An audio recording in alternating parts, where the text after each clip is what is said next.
The 1940s marked a period of intense military activity for the United States forces in the Pacific, particularly in the context of World War II and its immediate aftermath. Central to this effort was the United States Forces Western Pacific, a command created to manage operations across this vast and strategically critical theater. This command was responsible for planning and executing numerous campaigns that were pivotal in turning the tide of the war against the Japanese Empire. Its operations were coordinated with other branches of the U.S. military, ensuring a unified and effective approach to the multifaceted challenges posed by the Pacific War. Fort Meade, located in Maryland, played an essential role in preparing men for these efforts. Established in 1917, Fort Meade served as a critical training and logistics center throughout World War II. It was here that thousands of soldiers received rigorous training tailored to the unique demands of the Pacific theater. The training programs at Fort Meade emphasized jungle warfare, amphibious operations, and other specialized combat skills necessary for the harsh environments and intense fighting conditions that characterized the Pacific Front.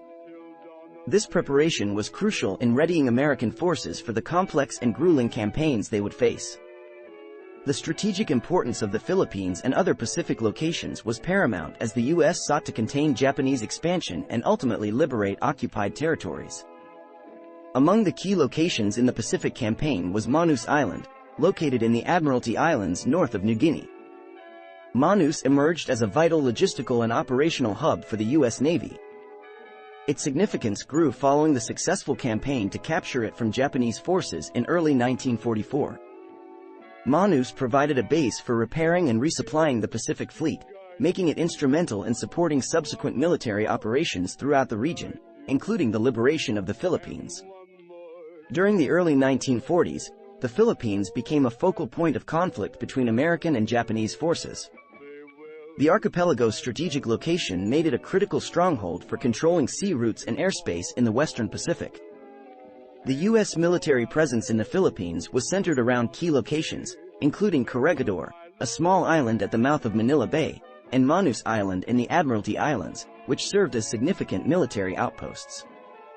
Corregidor, often referred to as the Rock, played a crucial role in the defense of Manila Bay. It housed the headquarters of the U.S. Army forces in the Far East under General Douglas MacArthur. When Japanese forces launched their invasion in December 1941, Corregidor became a symbol of American resistance. Despite being heavily bombarded, the island's defenders held out until May 1942, when they were finally forced to surrender. The fall of Corregidor marked a significant moment in the Pacific War, symbolizing both the ferocity of the conflict and the eventual necessity of reclaiming the Philippines from Japanese occupation. The liberation of the Philippines began in earnest with the invasion of Leyte in October 1944. General MacArthur famously returned to the Philippines, fulfilling his promise of, "I shall return," made during his departure from Corregidor in 1942. The Battle of Leyte Gulf, one of the largest naval battles in history, ensued, securing the island and paving the way for the subsequent liberation of the entire archipelago. The campaigns in Luzon, Mindanao, and other islands were marked by fierce fighting as American and Filipino guerrilla forces worked together to expel the Japanese. In 1946, the Philippines was in a state of transition from occupation to independence. The presence of U.S. forces remained significant as they assisted in rebuilding efforts and ensuring stability during this critical period. The American military's continued presence helped to deter potential threats and provided a sense of security as the Philippines prepared for its independence, which was officially declared on July 4, 1946. The legacy of these efforts underscores the strategic and operational importance of the Western Pacific in the broader context of World War II and its aftermath.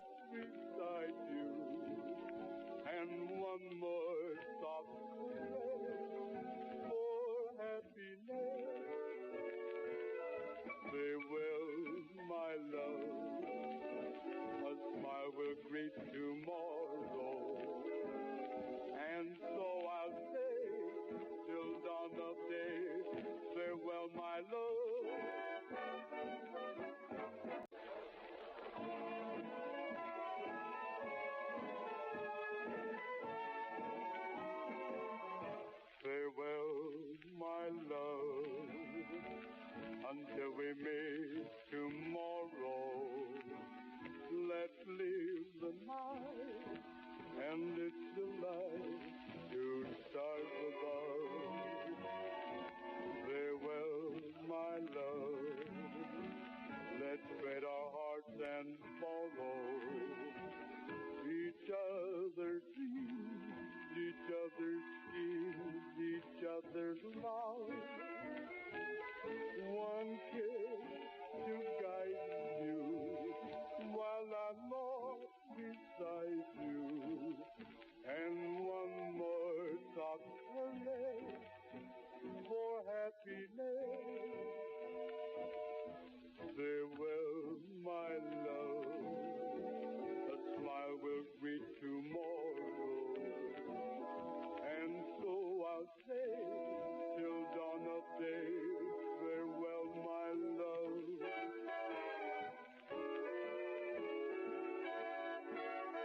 love. A smile will greet tomorrow. And so I'll say, till dawn of day, farewell, my love.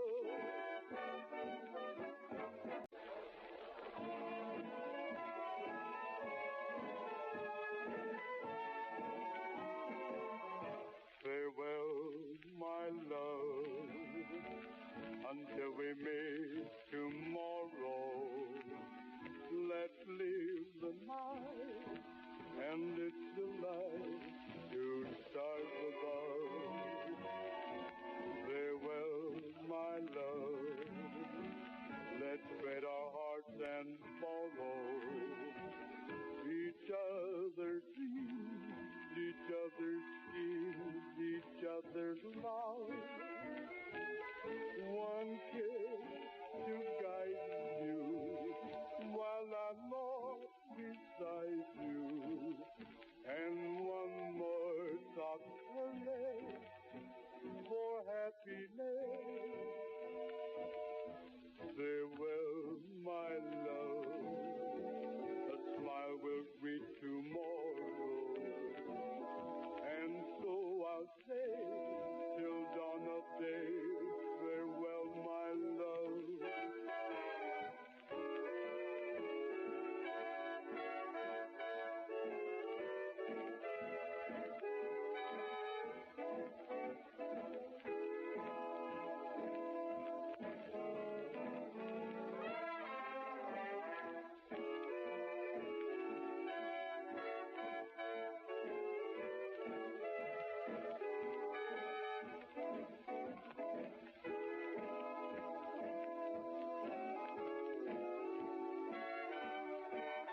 One kiss to guide you while I'm lost beside you, and one more soft caress for happiness. Much obliged you hopped on board for this snazzy trip through American life in the 1940s and 1950s, all captured through nifty vintage photographs. If this flick's got your motor running, don't be a square. Click on that jolly bucket of bolts to subscribe to the channel for more top drawer content just like this.